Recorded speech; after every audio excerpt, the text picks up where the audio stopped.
So the landlady of the Hotel de Mariembourg had given May money. There could be no further doubt on that point after the purchase of this cigar. But had they agreed upon any plan? Had they had sufficient time to decide on the method that May was to employ with the view of baffling his pursuit? It would seem so, since the fugitive's manner had now changed in more respects than one. If hitherto he had seemed to care little for the danger of pursuit and capture, at present he was evidently uneasy and agitated. After walking so long in the full sunlight, with his head high in the air, he now slunk along in the shadow of the houses, hiding himself as much as possible.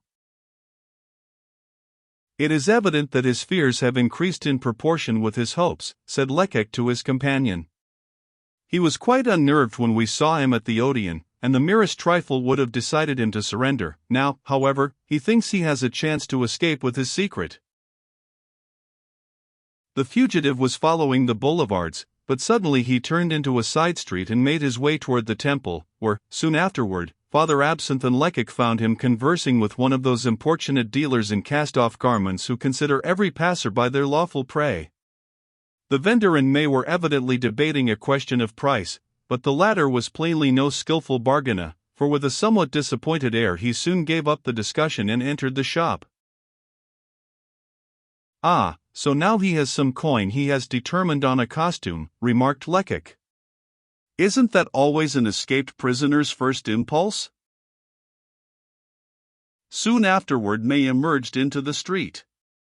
His appearance was decidedly changed, for he wore a pair of dark blue linen trousers, of the type French navvies habitually affect, and a loosely fitting coat of rough woolen material.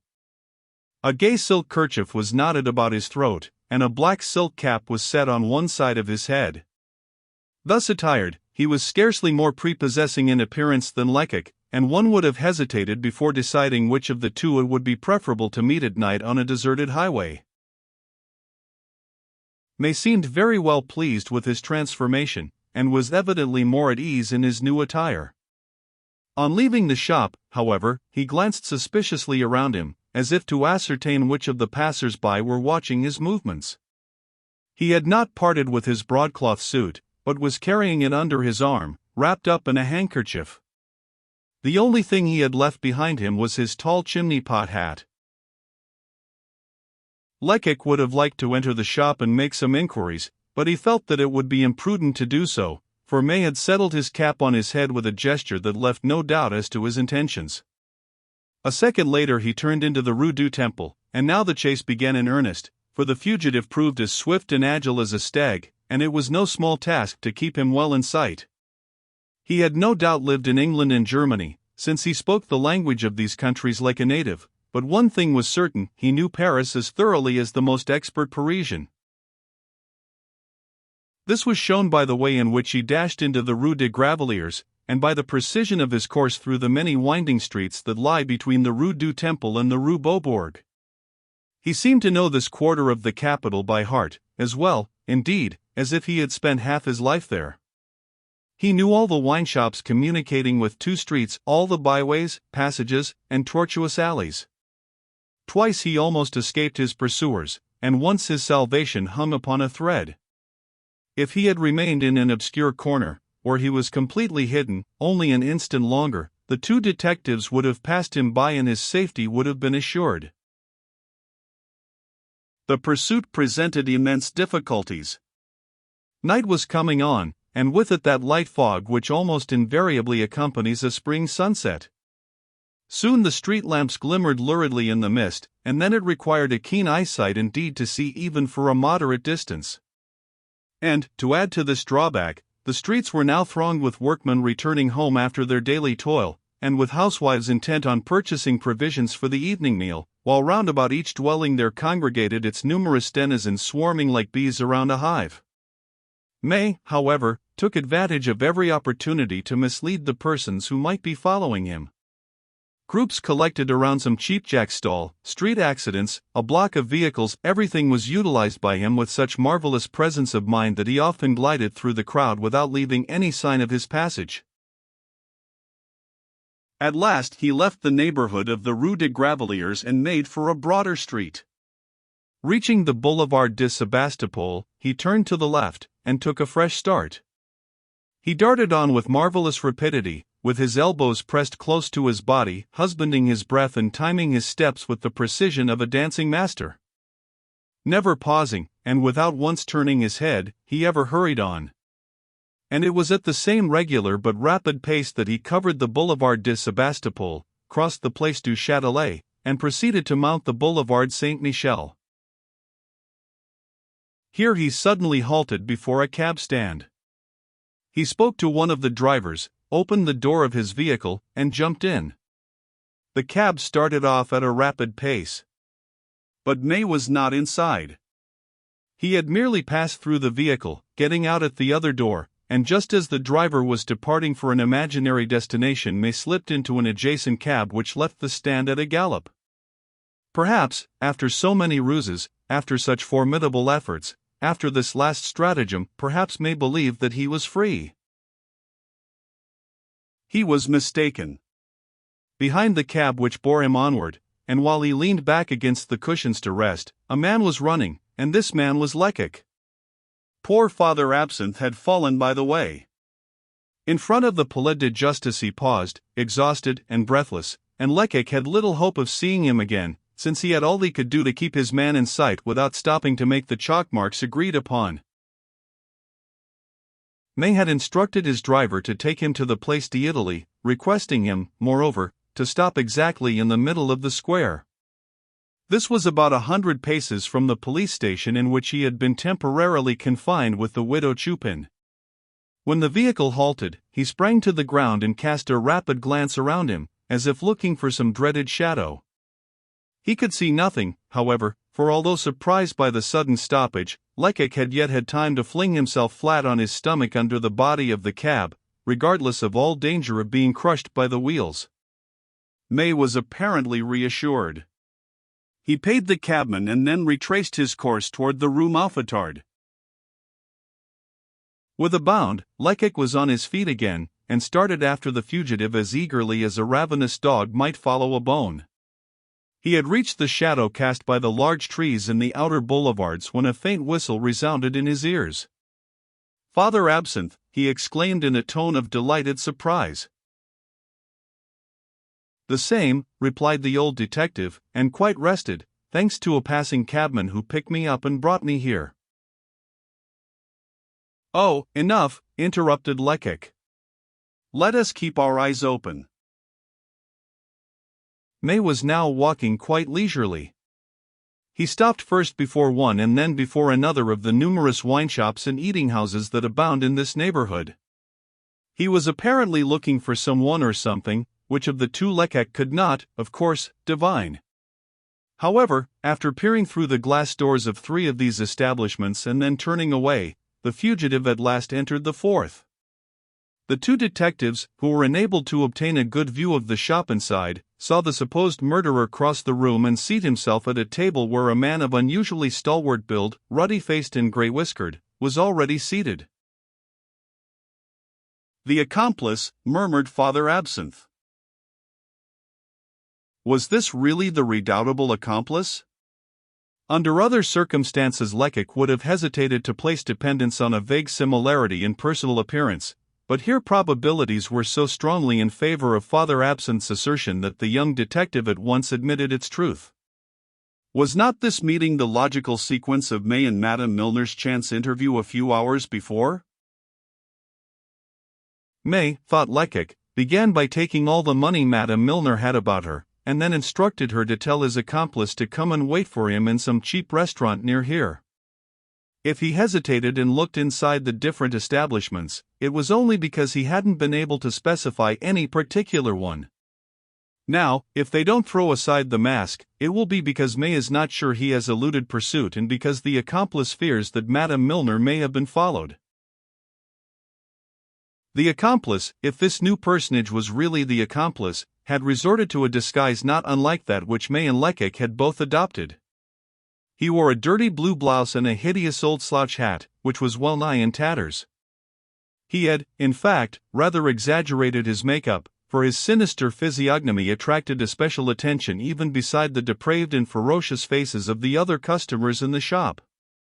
For this low eating-house was a regular den of thieves and cutthroats. Among those present there were not 4 workmen really worthy of that name. The others occupied in eating and drinking there were all more or less familiar with prison life. The least to be dreaded were the barrier loafers, easily recognized by their glazed caps and their loosely knotted neckerchiefs. The majority of the company appeared to consist of this class. And yet May, that man who was so strongly suspected of belonging to the highest social sphere, seemed to be perfectly at home. He called for the regular ordinary and a chopine of wine, and then, after gulping down his soup, bolted great pieces of beef, pausing every now and then to wipe his mouth on the back of his sleeve. But was he conversing with his neighbor? This it was impossible to discern through the glass door, all obscured by smoke and steam. "I must go in," said Lecoq, resolutely. "I must get a place near them, and listen." "Don't think of such a thing," said Father Absinthe. "What if they recognized you?" "They won't recognize me." "If they do, they'll kill you." Lecoq made a careless gesture. "I certainly think that they wouldn't hesitate to rid themselves of me at any cost." "But, nonsense! A detective who is afraid to risk his life is no better than a low spy." "Why? You never saw even Gevrol flinch." Perhaps Father Absinthe had wished to ascertain if his companion's courage was equal to his shrewdness and sagacity. If such were the case, he was satisfied on this score now. "You, my friend, will remain here to follow them if they leave hurriedly," resumed Lecoq, who in the meanwhile had already turned the handle of the door. Entering with a careless air and taking a seat at a table near that occupied by the fugitive and the man in the slouch hat, he called for a plate of meat and a chopine of wine in a guttural voice. The fugitive and the ruffian opposite him were talking, but like strangers who had met by chance, and not at all after the fashion of friends who have met at a rendezvous. They spoke in the jargon of their pretended rank in life, not that puerile slang met with in romances descriptive of low life, but that obscene, vulgar dialect which it is impossible to render, so changeable and diverse is the signification of its words. "What wonderful actors," thought Lecoq, "what perfection! What method! How I should be deceived if I were not absolutely certain." For the moment the man in the slouch hat was giving a detailed account of the different prisons in France. He described the governors of the principal houses of detention, explained the divergencies of discipline in different establishments, and recounted that the food at Poissy was 10 times better than that at Fontevrault. Lecoq, having finished his repast, ordered a small glass of brandy, and, leaning his back against the wall and closing his eyes, pretended to fall asleep. His ears were wide open, however, and he carefully listened to the conversation. Soon May began talking in his turn, and he narrated his story exactly as he had related it to the magistrate, from the murder up to his escape, without forgetting to mention the suspicions attached to his identity, suspicions which afforded him great amusement, he said. He added that he would be perfectly happy if he had money enough to take him back to Germany, but unfortunately he only had a few sous and didn't know where or how to procure any more. He had not even succeeded in selling some clothing which belonged to him, and which he had with him in a bundle. At these words the man in the tattered felt hat declared that he had too good a heart to leave a comrade in such embarrassment. He knew, in the very same street, an obliging dealer in such articles, and he offered to take May to his place at once. May's only response was to rise, saying, "Let us start." And they did start, with Lecoq at their heels. They walked rapidly on until passing the Rue Ferramoulin, when they turned into a narrow, dimly lighted alley, and entered a dingy dwelling. "Run and ask the concierge if there are not 2 doors by which anyone can leave this house," said Lecoq, addressing Father Absinthe. The latter instantly obeyed. He learned, however, that the house had only one street door, and accordingly the two detectives waited. "We are discovered," murmured Lecoq. "I am sure of it. May must have recognized me, or the boy at the Hotel de Mariembourg has described me to the accomplice." Father Absinthe made no response, for just then the two men came out of the house. May was jingling some coins in his hand, and seemed to be in a very bad temper. "What infernal rascals these receivers are," he grumbled. However, although he had only received a small sum for his clothing, he probably felt that his companion's kindness deserved some reward, for immediately afterward he proposed they should take a drink together, and with that object in view they entered a wine shop close by. They remained here for more than an hour, drinking together, and only left this establishment to enter one 100 paces distant. Turned out by the landlord, who was anxious to shut up, the two friends now took refuge in the next one they found open. Here again they were soon turned out, and then they hurried to another boozing den, and yet again to a fifth. And so, after drinking innumerable bottles of wine, they contrived to reach the place Saint Michel at about 1 o'clock in the morning.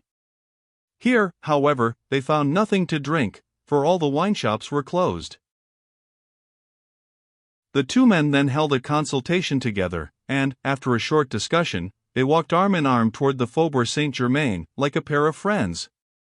The liquor they had imbibed was seemingly producing its effect, for they often staggered in their walk, and talked not merely loudly but both at the same time. In spite of the danger, Lecoq advanced near enough to catch some fragments of their conversation, and the words "a good stroke," and "money enough to satisfy one," reached his ears. Father Absinthe's confidence wavered. "All this will end badly," he murmured. "Don't be alarmed," replied his friend. "I frankly confess that I don't understand the maneuvers of these wily confederates, but what does that matter after all? Now the two men are together, I feel sure of success, sure. If one runs away, the other will remain, and Gevrol shall soon see which is right, he or I." Meanwhile the two drunkards had slackened their pace. By the manner in which they examined the magnificent mansions of the Faubourg Saint-Germain, one might have suspected them of the very worst intentions. In the Rue de Varennes, at only a few steps from the Rue de la Chaise, they suddenly paused before a wall of moderate height surrounding an immense garden. The man in the slouch hat now did the talking, and explained to May, as the detectives could tell by his gestures, that the mansion to which the garden belonged had its front entrance in the Rue de Grenelle. "Bah," growled Lecoq, "how much further will they carry this nonsense?" They carried it farther than the young detective had ever imagined. May suddenly sprang onto his companion's shoulders, and raised himself to a level with the summit of the wall. An instant afterward a heavy thud might have been heard. He had let himself drop into the garden. The man in the slouch hat remained in the street to watch. The enigmatical fugitive had accomplished this strange, inconceivable design so swiftly that Lecoq had neither the time nor the desire to oppose him.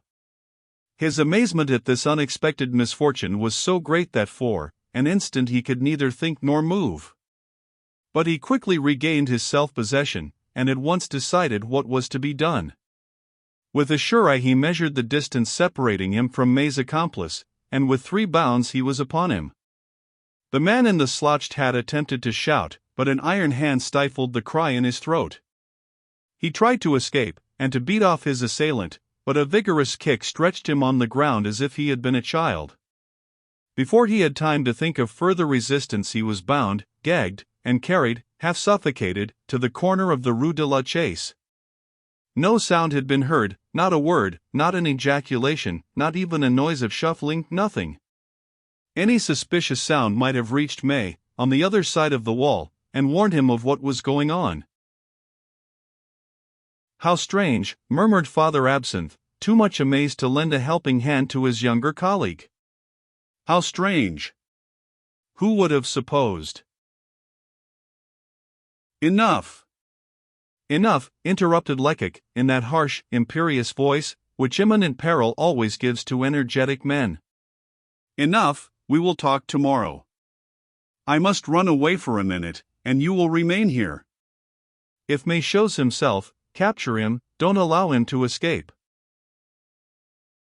I understand, but what is to be done with the man who is lying there? Leave him where he is. I have bound him securely, so there is nothing to fear. When the night police pass, we will give him into charge. He paused and listened. A short way down the street, heavy, measured footsteps could be heard approaching. There they come, said Father Absinthe. Ah! I dared not hope it. I shall have a good chance now. At the same moment, two sergeants de ville, whose attention had been attracted by this group at the street corner, hastened toward them. In a few words, Lecoq explained the situation, and it was decided that one of the sergeants should take the accomplice to the station house, while the other remained with Father Absinthe to cut off May's retreat. And now, said Lecoq, I will run round to the Rue de Grenelle and give the alarm. To whose house does this garden belong? What, replied one of the sergeants in surprise, don't you know the gardens of the Duc de Sermeuse, the famous duke who was a millionaire 10 times over, and who was formerly the friend? Ah, yes, I know, said Lecoq. The thief, resumed the sergeant, walked into a pretty trap when he got over that wall. There was a reception at the mansion this evening, as there is every Monday, and everyone in the house is still up. The guests are only just leaving, for there were 5 or 6 carriages still at the door as we passed by. Lecoq darted off extremely troubled by what he had just heard. It now seemed to him that if May had got into this garden, it was not for the purpose of committing a robbery, but in the hope of throwing his pursuers off the track, and making his escape by way of the Rue de Grenelle, which he hoped to do unnoticed, in the bustle and confusion attending the departure of the guests. On reaching the Hôtel de Sermeuse, a princely dwelling, the long façade of which was brilliantly illuminated, Lecoq found a last carriage just coming from the courtyard, while several footmen were extinguishing the lights, and an imposing Suisse, dazzling to behold in his gorgeous livery, prepared to close the heavy double doors of the grand entrance. The young detective advanced toward this important personage. Is this the Hôtel de Sermeuse? He inquired. The Suisse suspended his work to survey the audacious vagabond who ventured to question him, and then in a harsh voice replied, I advise you to pass on.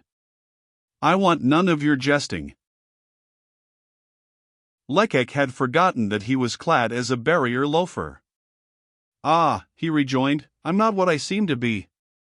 I'm an agent of the Secret Service, by name Lecoq. Here is my card, and I came to tell you that an escaped criminal has just scaled the garden wall in the rear of the Hôtel de Sermeuse. A criminal? The young detective thought a little exaggeration could do no harm, and might perhaps ensure him more ready aid. Yes, he replied, and one of the most dangerous kind, a man who has the blood of 3 victims already on his hands. We have just arrested his accomplice, who helped him over the wall. The flunkey's ruby nose paled perceptibly.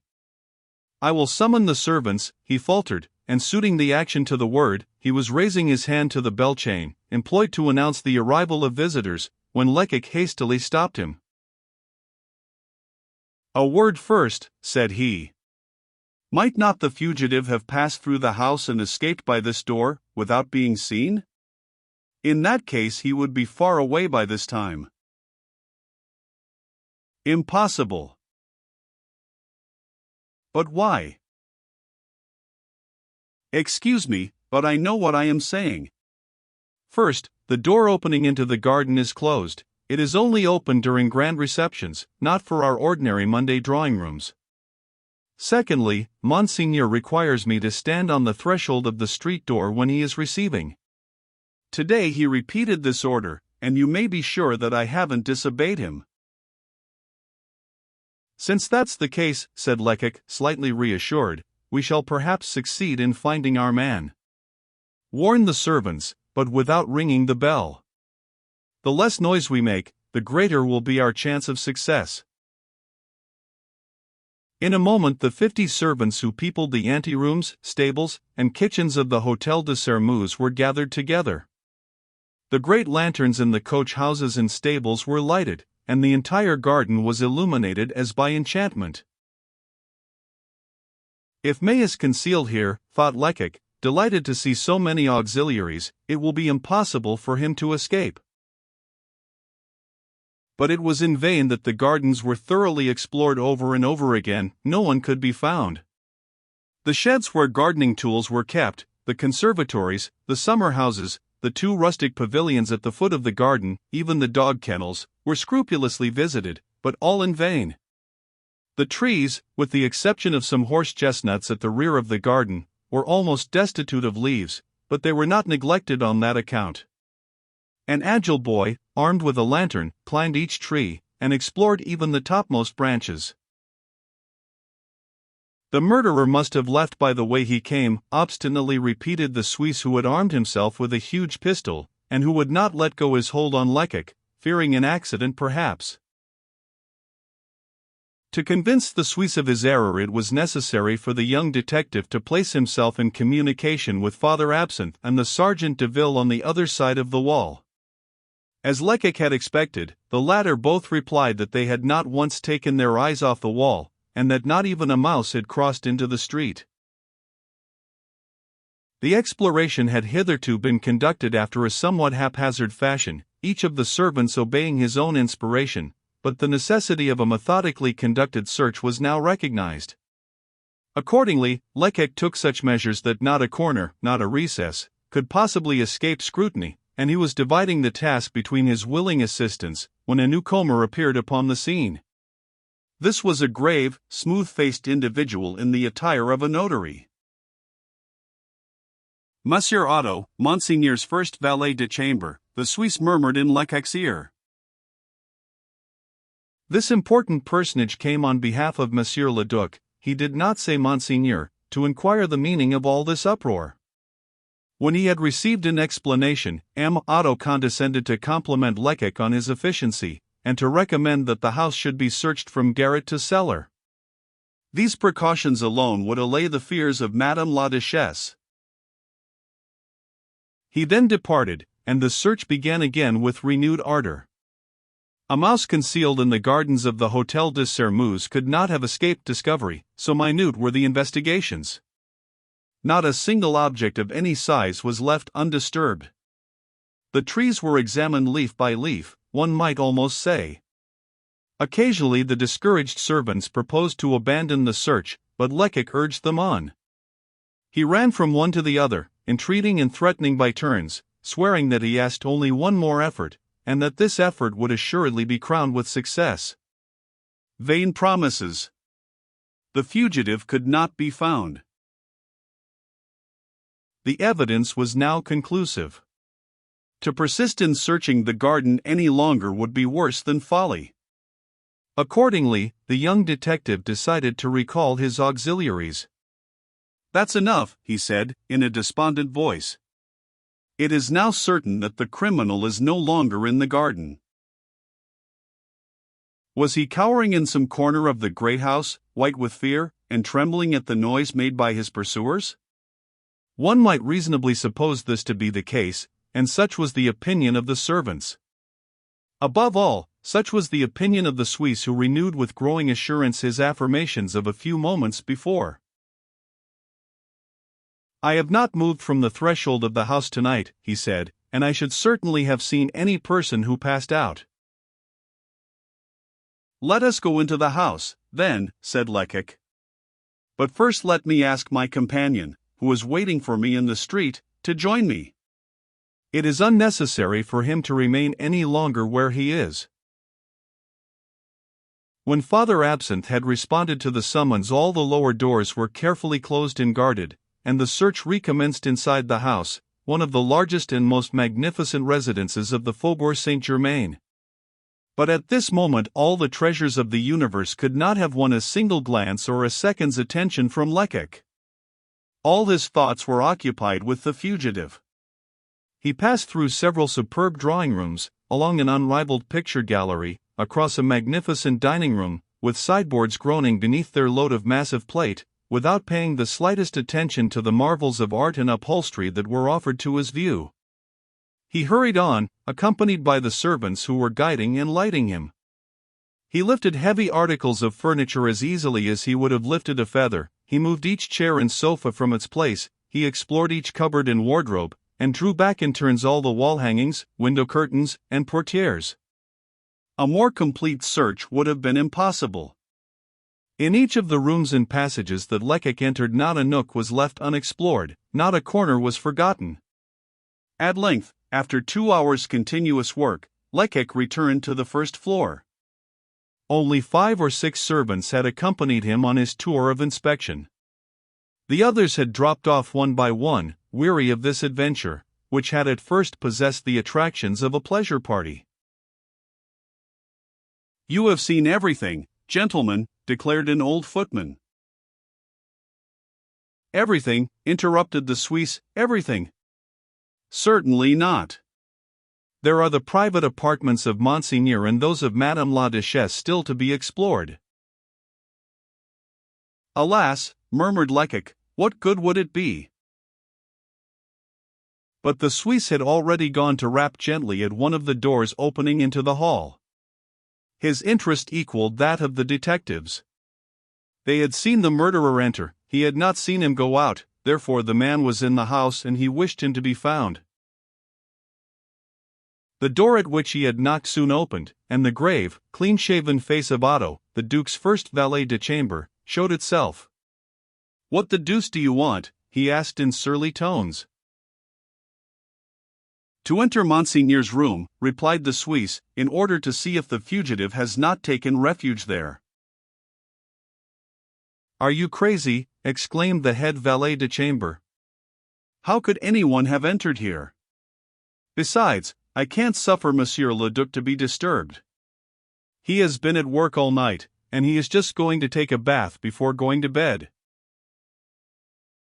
The Suisse seemed very vexed at this rebuff, and Lecoq was presenting his excuses, when another voice was heard exclaiming, "Let these worthy men do their duty, Otto." "Ah! Do you hear that?" exclaimed the Suisse triumphantly. "Very well, since Monsieur Lecoq permits it. Come in, I will light you through the apartments." Lecoq entered, but it was only for form's sake that he walked through the different apartments, a library, an admirable study, and a charming smoking room. As he was passing through the bedchamber, he had the honor of seeing the Duc de Sairmeuse through the half-open door of a small, white, marble bathroom. "Ah, well," cried the Duke, affably, "is the fugitive still invisible?" "Still invisible, monsieur," Lecoq respectfully replied. The valet de chambre did not share his master's good humor. "I think, gentlemen," said he, "that you may spare yourselves the trouble of visiting the apartments of the Duchess. It is a duty we have taken upon ourselves, the women and I, and we have looked even in the bureau drawers." Upon the landing the old footman, who had not ventured to enter his master's apartments, was awaiting the detectives. He had doubtless received his orders, for he politely inquired if they desired anything, and if, after such a fatiguing night, they would not find some cold meat and a glass of wine acceptable. Father Absinthe's eyes sparkled. He probably thought that in this royal abode they must have delicious things to eat and drink, such viands, indeed, as he had never tasted in his life. But Lecoq civilly refused, and left the Hôtel de Sairmeuse, reluctantly followed by his old companion. He was eager to be alone. For several hours he had been making immense efforts to conceal his rage and despair. May escaped. Vanished. Evaporated. The thought drove him almost mad. What he had declared to be impossible had nevertheless occurred. In his confidence and pride, he had sworn to answer for the prisoner's head with his own life, and yet he had allowed him to slip between his fingers. When he was once more in the street, he paused in front of Father Absinthe, and crossing his arms, inquired, "Well, my friend, what do you think of all this? The old detective shook his head, and in serene unconsciousness of his want of tact, responded, I think that Gevrol will chuckle with delight. At this mention of his most cruel enemy, Lecoq bounded from the ground like a wounded bull. Oh, he exclaimed. Gevrol has not won the battle yet. We have lost May, it is a great misfortune, but his accomplice remains in our hands. We hold the crafty man who has hitherto defeated all our plans, no matter how carefully arranged. He is certainly shrewd and devoted to his friend, but we will see if his devotion will withstand the prospect of hard labor in the penitentiary. And that is what awaits him, if he is silent, and if he thus accepts the responsibility of aiding and abetting the fugitive's escape. Oh! I've no fears Emma Segmuller will know how to draw the truth out of him. So speaking, Lecoq brandished his clenched fist with a threatening air and then, in calmer tones, he added, but we must go to the station house where the accomplice was removed. I wish to question him a little.